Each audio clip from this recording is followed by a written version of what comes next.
Olá, pessoal! Mais uma novidade aí e mais um podcast no ar da Reabilite-se. Hoje estamos com uma pessoa muito querida que já nos conhecemos agora, conversamos um pouco antes, foi um bate-papo maravilhoso e a gente tem um episódio especial com a Marcela Caldas. Seja muito bem-vinda. Obrigada. Com o tema de desenvolvimento infantil, autonomia e integração sensorial.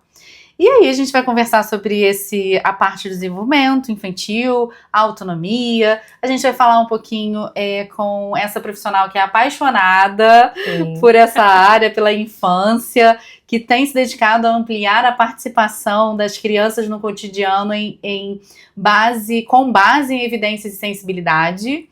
E a nossa querida convidada, ela é terapeuta ocupacional, com atuação e especializada em desenvolvimento infantil, possui formação em integração sensorial pelo modelo de Aires, abordagem reconhecida por trabalhar com crianças com dificuldades sensoriais e comportamentais.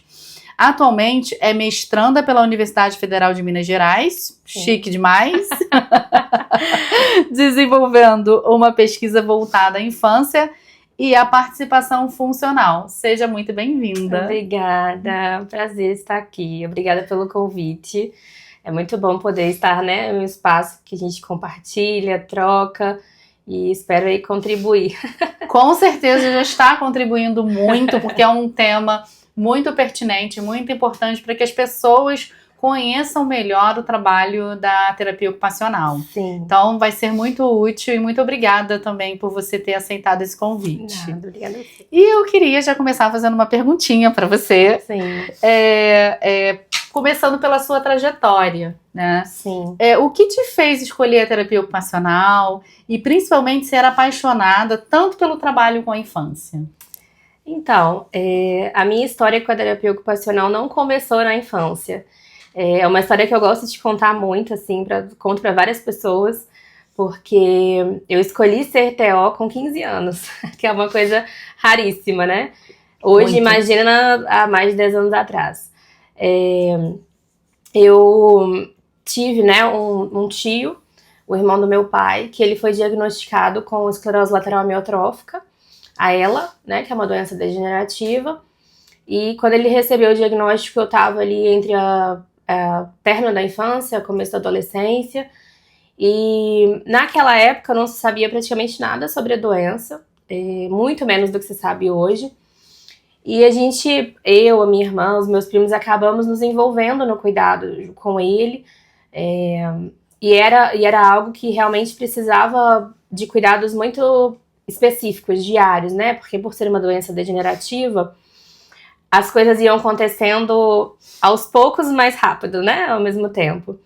Então a gente participou desse processo de certa forma e no meio desse processo ele conheceu uma terapeuta ocupacional. Na época eu tinha acho que 12 ou 13 anos, quando ele já estava acamado, já tinha ficado acamado, e ela fez coisas que eu achava muito legais assim com ele. Ela ajudou, a adaptar uma cadeira de banho para ele tomar banho no chuveiro, que isso não acontecia, eles tomavam banho só no leito. Ela adaptou a cadeira para que ele pudesse sair de casa com respirador, que era algo também muito difícil naquela época, que teve que fazer aí muitos ajustes para ser possível, e era algo que meu tio valorizava muito, fazer coisas apesar das limitações. Ela desenvolveu também o uso do computador com o dedão do pé, que ele pudesse usar o mouse, e naquela época ainda não se falava do que hoje existe, o mouse ocular, que era um movimento que ele ainda tinha, do piscar dos olhos. E eu achava aquilo tudo incrível, muito legal, me apaixonei pela TO, já entrei no ensino médio querendo ser TO, mas não na infância. Eu gostava dessa parte de tecnologias assistivas, de reabilitação. Então eu entrei pensando nisso, gostava muito também de hospital naquela época, e só no final da graduação que eu comecei a ter contato com a TO na infância, que eu tive lá os estágios obrigatórios, com crianças. Naquela época já nem se falava tanto assim do autismo, a gente tinha outras vivências com outras crianças, outros diagnósticos, mas foi quando eu gostei, me apaixonei, achei o universo infantil incrível, a forma com que as crianças lidam, com as terapias e com o processo todo. E foi assim que de lá pra cá eu fiquei focada mais no atendimento de crianças. Nossa, que assim, muito fantástico a sua história e comovente também, né? Porque Sim, foi com a sua vivência, né? Foi de acordo com a sua vivência, numa fase já isso, saindo da infância para a adolescência, né? Com o seu isso. tio, que despertou esse interesse em conhecer mais, se aprofundar e ser essa profissional que você é, né? Então, Sim. assim, é muito interessante toda essa sua fala. Você é especialista em integração sensorial, né? De Uhum. Aires. Sim. Pode explicar para quem está nos ouvindo o que significa essa abordagem e por que ela é tão relevante no desenvolvimento infantil? Sim, a integração sensorial de Ayers leva esse nome por conta da criadora, né, que foi a doutora Jean Ayres, que era uma norte-americana, que lá na década de 70 começou a estudar mais profundamente os sistemas sensoriais como um todo, né, ou seja, o tátil, o proprioceptivo, o vestibular, o visual, como que todos esses sistemas se integravam, né, por isso o nome integração, e principalmente como que essas respostas que esses sistemas davam poderiam ser efetivas ou não. Como que algumas dificuldades que apareciam na época, ela falava muito sobre dificuldades de aprendizagem. Como que muitas crianças que tinham dificuldade de aprendizagem, elas poderiam ter déficits nos sistemas sensoriais. Então ela começou a estudar, a testar, né, naquela época, no laboratório de neurociência, como que determinadas dificuldades poderiam estar relacionadas com os sistemas sensoriais. Então, por que muitas vezes a criança tinha uma dificuldade de copiar do quadro, o que isso poderia ter a ver com uma dificuldade no sistema vestibular? Então, ela ia, estudava, testava, e a partir de todos esses estudos, ela criou a abordagem, né, a prática da terapia de integração sensorial, que é onde ela ensinava como que integrando esses diferentes estímulos, você vai conseguir uma resposta mais efetiva em determinados comportamentos, seja eles de dificuldade de aprendizagem, de comportamentos mesmo, né, de outros tipos de dificuldades que às vezes aparecem, que hoje a gente sabe muito melhor em relação a vestir determinados tipos de tecido, participar melhor da sala de aula. Então ela foi pioneira em realmente, digamos assim, linkar, né? O que essa dificuldade que está aparecendo para mim, dificuldade de leitura, que a gente hoje em dia também vê muito, né? Uma dislexia, questões com matemática, o que isso pode ter a ver também, atenção, com os sistemas sensoriais. Então, por isso que, apesar de hoje, né, de uns anos para cá, na verdade, é uma abordagem que está sendo muito falada no autismo, né, porque agora começou-se a ver, né, de uns anos para cá, que as crianças com autismo também têm muitas dificuldades sensoriais, isso já está provado na literatura, que pode chegar até 90% das crianças autistas com dificuldades sensoriais. O método começou, na verdade, na década de 70 com dificuldades de aprendizagem, mas aí a gente vai estudando, né, vai se aprofundando e vai vendo que não é só lá, a gente pode ver essas dificuldades sensoriais no dia a dia em outros aspectos também, né? Entendi. É muito importante, né, Uhum. a gente ter esse conhecimento até voltado para ela, que foi uma percursora, né, nessa Sim, área muito importante para que não só os terapeutas, mas para que a gente de outras áreas também tenha um conhecimento melhor e sim, consiga até fazer as indicações adequadas, né, sim, para vocês, né, conseguirem sim, também estarem trabalhando. Em relação à questão assim dos sinais e sim. comportamentos, quais os sinais e comportamentos podem indicar que uma criança está com dificuldade no processamento sensorial? E o que os pais devem observar no dia a dia? O que você poderia estar trazendo para a gente? Essa é uma pergunta muito interessante, porque, como eu falei, né, de alguns anos para cá, as dificuldades sensoriais ficaram muito evidentes, muito faladas para o público do autismo. E a gente vê que na prática não está restrita apenas ao público do autismo. Na literatura também a gente tem evidências que, por exemplo, crianças com TDAH podem ter muitas dificuldades Exatamente. sensoriais. E Altas crianças, habilidades também, né? altas habilidades também isso aparece. E crianças que às vezes não têm diagnóstico ainda nenhum fechado. Eu já passei, já tive crianças, né, encaminhadas para mim sem diagnóstico. mas que era evidente algumas dificuldades sensoriais, e isso é uma coisa que a gente precisa falar mais, a gente precisa que os adultos entendam, né, os pais entendam, que crianças típicas também podem ter dificuldades sensoriais e que isso também pode impactar o dia a dia delas, né, as tarefas do cotidiano delas. Então, assim, existem alguns sinais que, claro, podem ser sinais isolados, mas muitas vezes em uma avaliação a gente vê que tem algo a mais, né, por trás. Tem sinais que aparecem mais classicamente. Crianças que se incomodam muito com barulho, crianças que não vestem determinados tecidos de roupa, crianças que não ficam bem em ambientes muito cheios, crianças que não comem determinados tecidos de comida, isso aparece muito. Ela, se tiver seco demais, ela não come, ou então se tiver uma comida molhada demais, não come. E um dos que eu vejo que mais aparece são as crianças que não gostam de se sujar. São as crianças que não comem comida que precise pegar na comida porque a mão vai sujar, ou não gostam de se envolver em brincadeiras que estão sujando, né? Uma brincadeira que envolve areia, terra, tinta. Então isso é uma queixa, às vezes, muito da escola também. A escola observa que a criança não se envolve em brincadeiras que elas propõem, né? Que tem tinta, às vezes até água a criança tem resistência. Então podem ser sinais, não significa que existe, mas que muitas vezes os pais notam que isso impacta de alguma forma, a criança não está participando legal, a criança está deixando de fazer algo, e que poderia ser avaliado, né? Seria bom passar por uma terapeuta ocupacional para avaliar, porque muitas vezes a criança quer participar, muitas vezes a criança quer se divertir ali naquele momento com os amigos, a criança quer comer aquela comida, ela gosta daquela comida, mas ela não quer sujar a mão. Então são aspectos que quando a gente vê que tá dificultando de alguma forma o dia a dia, isso precisa ser avaliado por uma terapeuta ocupacional. Entendi. Tá interferindo, né, já no processo dele, é importante. Isso. E às vezes esses sinais já acontecem muito, bem pequenos, né? Muito. Até em bebês, Até né? em bebês. Tem um vídeo muito curioso, inclusive, na internet, que são mães com bebês, assim, às vezes 6, 8 meses, em uma grama, em um parque, assim, com grama, pra colocar eles sentados, os bebês abrem a perna, assim. São diferentes bebês, eu até vi esse vídeo em das formações que eu fiz de integração sensorial, e aí cada bebê vai colocar sentado, o bebê abre a perna, porque ele não quer tocar na grama, ele não quer, ele tem aquela... Tem gente que diz que é nervoso, né, agonia. E aí, o que eu costumo falar com as famílias, pode ser um nervoso e uma agonia, mas quando a gente tá falando de criança, isso impacta, porque você vai ter a brincadeira na grama, você vai ter a brincadeira na areia.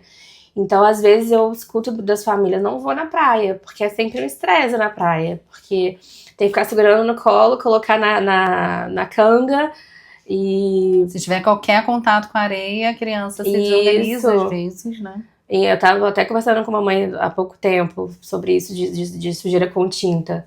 Ela falou, Marcela, é um estresse. Se tá comendo alguma coisa e suja a roupa, é um caos. Até a gente conseguir acalmar, até a gente conseguir, mesmo explicando, tá tudo bem, a gente troca de roupa, tá tudo bem, a gente vai limpar. Não, pra eles não tá tudo bem. Então, é justamente isso que a doutora Dinheiros falava. É essa organização que a gente precisa fazer acontecer. É entender que sim, tá tudo bem. Isso não é um perigo, né? Isso não é algo que precise tirar do eixo. Então, são esses sinais que normalmente a gente tem visto nas crianças e como eu falei, né? Que eu acho muito importante que as pessoas saibam que não acontece só no autismo. Que outras crianças podem estar se prejudicando também por não estar dando devida atenção a essas questões, né? Sim, perfeito isso. Como a intervenção baseada em integração sensorial pode impactar o comportamento, a aprendizagem e a autonomia dessas crianças? Como que você vê essa parte da intervenção? Então, eu não só como eu vejo, mas como a literatura também, né, tem colocado, e isso é uma coisa que chega a ser quase mágico aos olhos, digamos assim, porque é um trabalho que muitas vezes demanda muito tempo, porque dependendo da criança a gente precisa criar o vínculo, a confiança.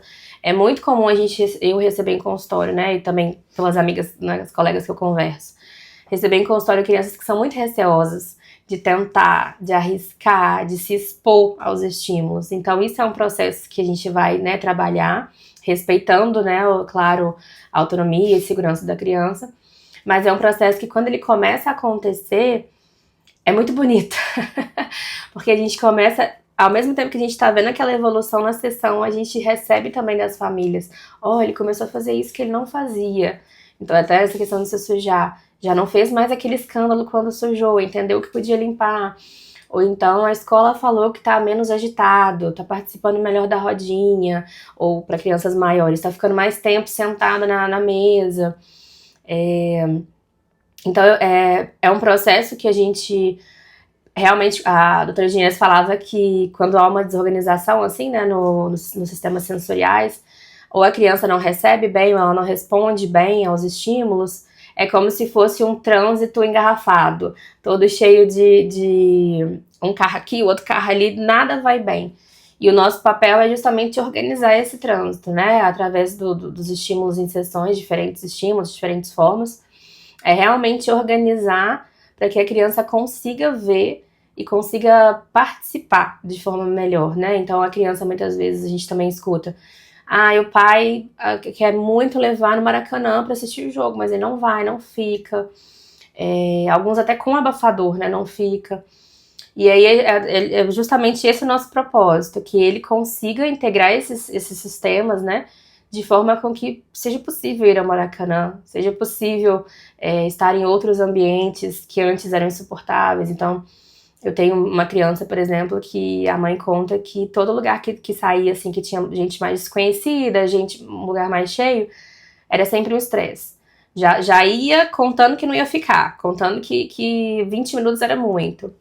E aí outro dia me contou que a criança entrou no casamento. Então, assim, que lindo de página.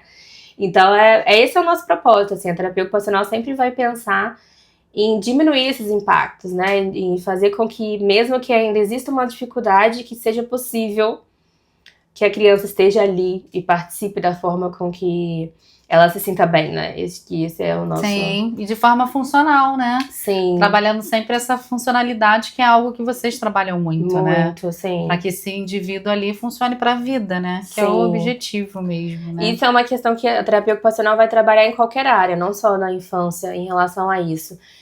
Muitas vezes a gente não vai sumir com essa dificuldade, a gente não ela não vai deixar de existir, mas ela vai, a criança vai participar apesar da dificuldade, ela vai ser funcional, ela vai aprender. Muitas vezes com a criança a gente está falando ainda do aprendizado, né, de aprender a fazer coisas sozinha, a ter autonomia, e isso só é possível quando as coisas se organizam, né, dentro dela, principalmente os sistemas sensoriais. Sim, sim. E falando também dessa questão da autonomia, você costuma trabalhar, né, com a promoção de autonomia, que é exatamente o que você está falando, né, sobre a participação das crianças nas atividades cotidianas. Quais são suas estratégias favoritas para isso acontecer na prática clínica? É uma coisa que eu gosto muito, assim, de fazer em sessão e mostrar para as famílias também, principalmente, é fazer com que a criança faça. É meio redundante, né? Mas, assim, eu valorizo muito as pequenas, mínimas autonomias da criança. Então, assim, quem trabalha comigo acha até engraçado às vezes, porque tudo que a criança pode fazer sozinha, ela vai fazer sozinha. Desde abrir o pote. Eu não abro o pote. Então, vamos brincar de massinha? O pote tá aqui. Então a criança pode, né, ainda não ter ali muita habilidade, eu posso ajudar, mas eu não vou pegar o pote, abrir o pote, dar o pote aberto, tirar o pote, tirar a massinha do pote e dar na mão da criança. Então, eu gosto muito de mostrar para as famílias as crianças fazendo as coisas, porque eu vejo que muitas vezes, não só com crianças atípicas, crianças típicas também, as famílias subestimam as crianças, as coisas que elas são capazes de fazer por si só. Então, eu vou fazer uma receita com elas na cozinha. Ela que vai misturar a massa. É ela que vai jogar o pozinho lá no pote. Ela que vai me ajudar a colocar dentro do forno. E quando eu mostro isso para as famílias, a reação é sempre muito engraçada, assim. Porque, nossa, ele consegue fazer isso. Nossa, eu vou ter que fazer isso em casa também. Então, é uma estratégia que eu uso muito, de fazer na sessão, para eles verem, né, que eles também podem fazer em casa, que eles também podem estimular, que eles podem... possível, né? Exatamente, incentivar, porque as crianças, elas precisam de oportunidades. Exato. Elas precisam que você confie, né, que essas pequenas coisas vão dar certo, vão acontecer. E é muito legal que eu vejo em todas as crianças, como elas ficam felizes quando elas veem que elas conseguem. E são, às vezes, pequenas coisas mínimas, assim, pra gente, que a gente, na correria do dia a dia, não deixa que elas façam. Então, eu sempre separo o tempinho pra ele calçar o sapato. Aí eu vejo que tá com dificuldade, aí eu vou e ajudo. Mas é uma forma que eu vejo que as famílias ficam realmente mais... abrem os olhos, digamos assim. Pra, nossa, é verdade, eu posso fazer isso em casa. Eu posso... Então, eu sempre também faço muita questão, ó, vai tomar o leite com Toddy de manhã, deixa que ele coloca o Toddy, ó, 1 colher, 2 colheres, mistura. Porque quando a gente começa desse pequenininho, vai crescendo e a criança vai também aumentando muito a autoconfiança. Sim, que eu exato. acho muito importante. É porque eu acho que também tem a ver muito com a forma, não só cultural, mas as famílias hoje precisam ter tudo, tudo muito no imediatismo e tudo muito rápido, né? Sim. Então o funcionamento acaba sendo do adulto e não da criança. Só que para a criança aprender e trabalhar com essa autonomia, ela tem que fazer. Sim. Né? Parte do princípio que se ela não fizer, como que ela vai conseguir? Sim. De alguma forma se organizar para isso, né? Sim. Eu acho que ainda falta muito, que eu vejo, ainda não é nem envolvimento, mas até orientações, né? Para as famílias entenderem, Sim. como você mesmo falou. Às vezes tem famílias que falam, nossa, mas ele já faz, né? Eu não sabia que ele fazia, né? Sim. Porque às vezes não dão nem essa oportunidade para fazer realmente, com certeza. né? Porque é muito mais fácil fazer por ele, porque a criança ainda está em desenvolvimento. O adulto já passou por esse desenvolvimento, Sim. né? Isso e eu acho que, e muitas vezes, assim, como TO, né, falando como TO, que a gente tem dentro da graduação, a gente estuda também como que a gente pode dividir uma tarefa.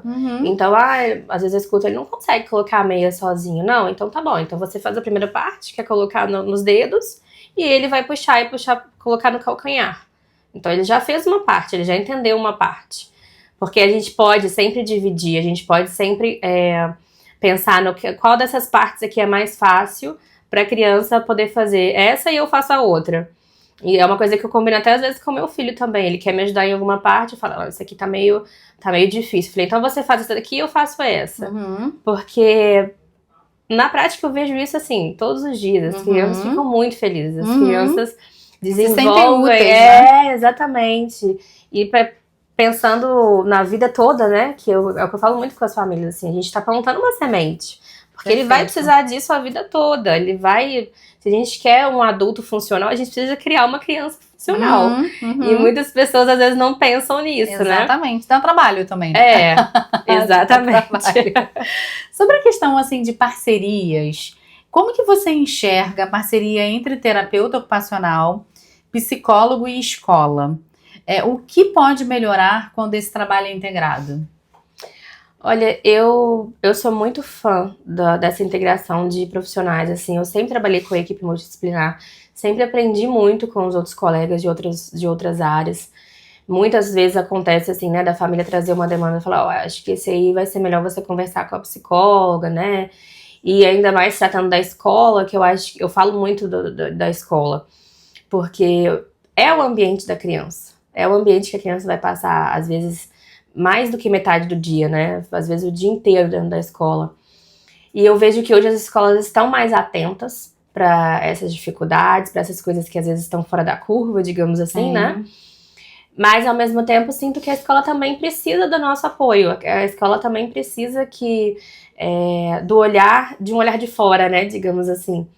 Então eu tenho costumo fazer muita reunião com escolas, trocar sempre que possível. E acredito que é uma parceria fundamental, porque a gente sabe que em ambientes diferentes, crianças se comportam de formas diferentes, mas que elas precisam funcionar em todos os ambientes, né? Sim. Então, eu acredito que é uma parceria que, quando é bem feita, quando existe uma abertura de ambas as partes, né? Da escola com os terapeutas, e terapeutas com a escola, é algo que faz a criança ser mais bem acompanhada, ser vista de uma forma mais integral. Eu vejo muito isso, assim. Entendi. Sobre a questão você está atualmente como mestranda, né? Sim. E você pode compartilhar com a gente o tema da sua pesquisa e os caminhos que ele tem apontado? Sim. E é um tema que me move, porque eu adoro essas áreas. Eu também. Eu sempre gostei muito, desde a graduação, de pesquisa, de artigo.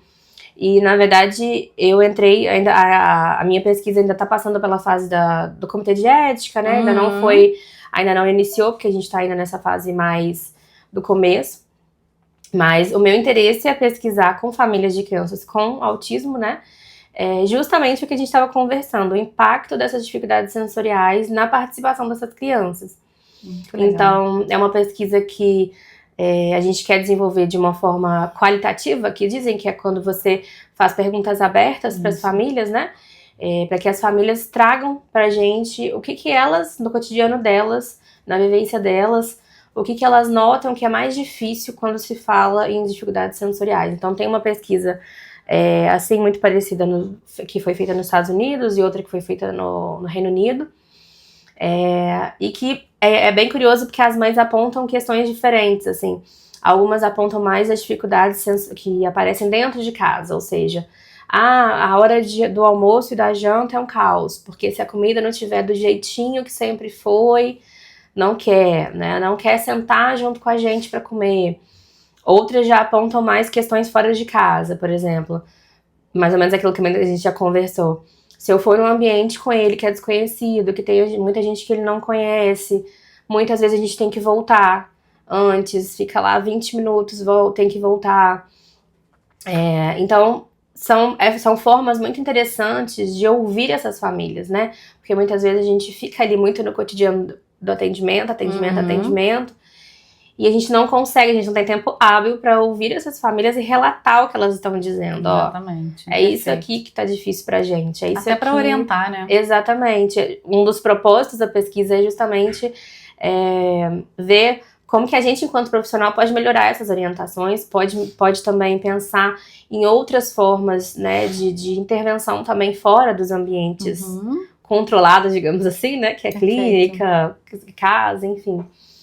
Então, tô ansiosa para ver o que vai sair, né, digamos, porque eu acho que é uma forma incrível de você poder separar o tempo para ouvir, né, porque são as pessoas que mais conhecem aquela criança, né? E contribuir mesmo, né? Sim. Para a sociedade de uma forma geral. Sim. E o quanto é importante essa sua pesquisa, né? Principalmente para as famílias mesmo, né? Sim. Que precisam estarem mais integradas, entender o que pode fazer para melhorar, para adaptar e tudo, né? Sim. Muito, muito bacana.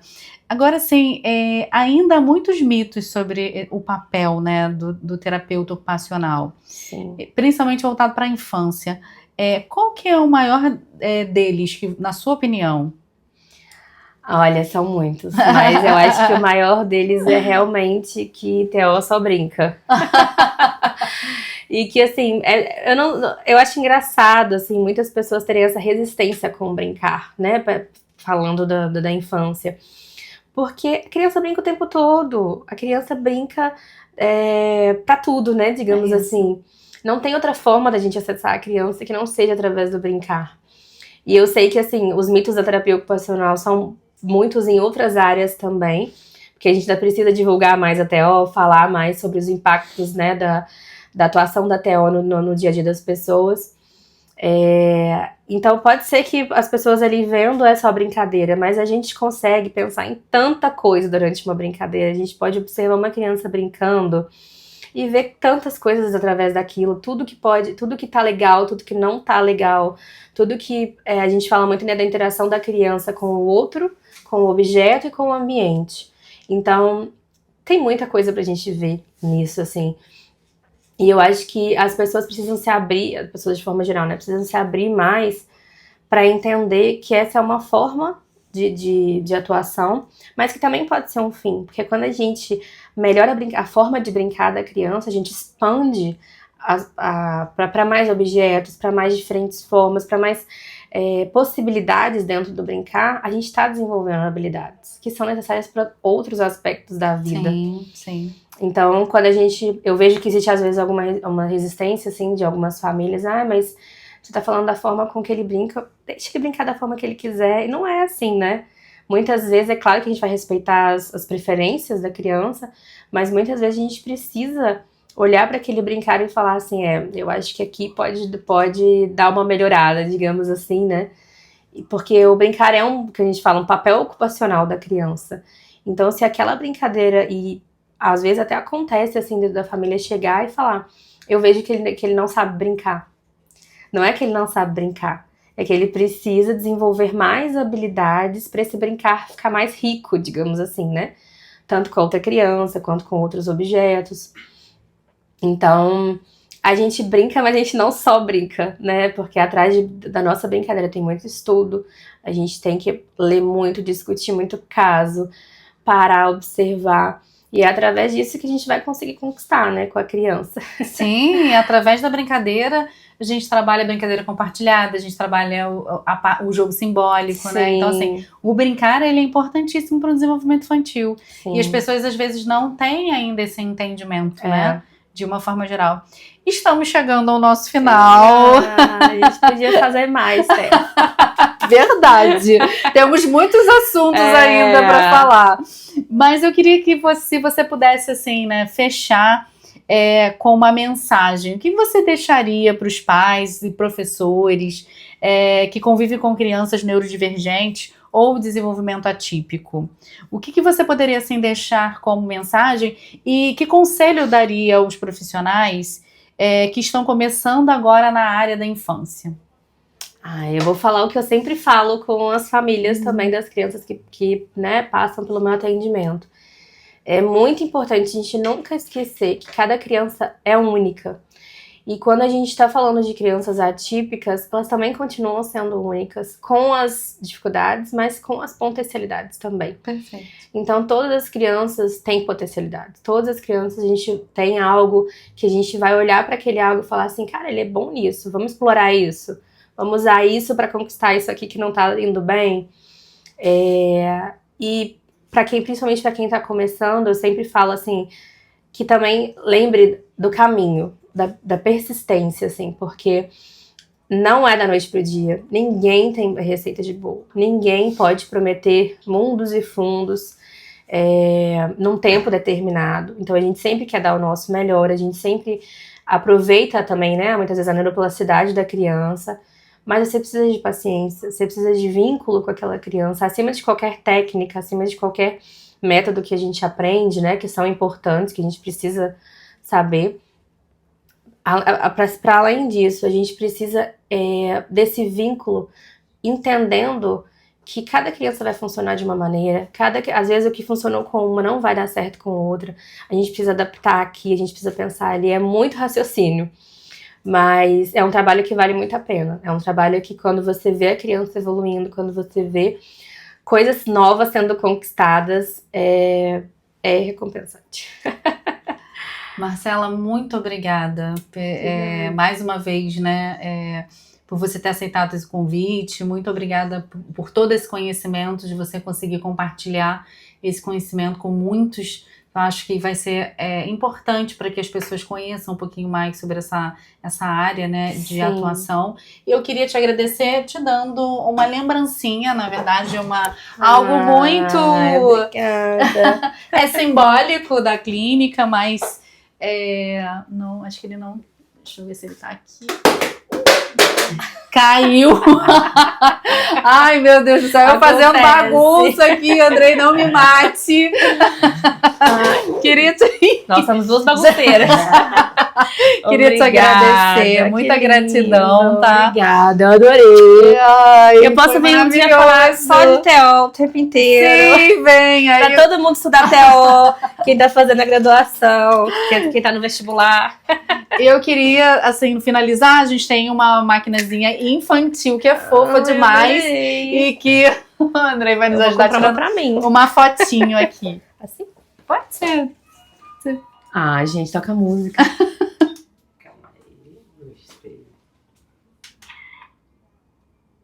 Já foi.